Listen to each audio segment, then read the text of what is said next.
120 years of service, all gone. You sure it's the last time?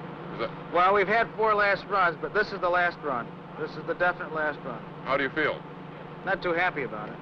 Really? I'm going to miss the run very much. It's How long have you been on it?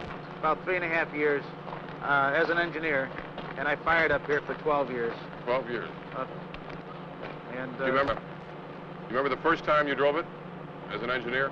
Yes, back in October '67, and I was nervous as heck because I've handled freight trains before, but I never handled a passenger train, you know, all by myself. And it's different. It's much different. You have to take in consideration you've got people instead of boxcars behind you. So how did it go, the first run? Did very well, on time. That's what counts, yeah. On time. But I'm going to miss the runs here now. I've grown to like this line, in fact, love it, as a matter of fact. Well, you better get on board. We've got just about a minute left. Okay. Don't want to leave you. See that, right. We need the money. Okay. The train engineer Pete McLaughlin is driving today doesn't have a name but a number.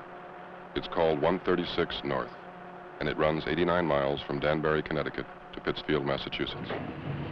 The route it takes has served this region for 130 years. It was first called the Housatonic Railroad after the famous river it follows most of its length. It then became the New Haven, and finally the Penn Central. But by those who rode it and worked it, it has always been known as the Berkshire Line. In its prime, when 25 trains a day once passed through Danbury, it carried thousands of people from New York and Long Island to the hotels and resorts of the Berkshire Hills. In 1965, service was cut to weekends. In '69, they took off the parlor cars and diners. And all that's left now is a single, self-propelled diesel car. If you got to work on a weekend, this is the run to work. I mean, it's not working, really. It's a picnic, an outing.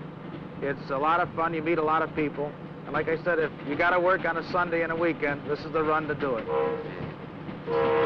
You think they'll ever bring the line back? Maybe not for quite a while. It may in some future years, but I don't really think so. I think this is the last run.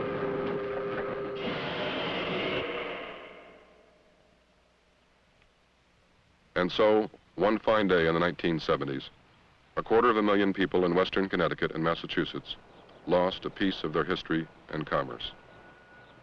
Most of them didn't even notice. But perhaps someday, they will want it back.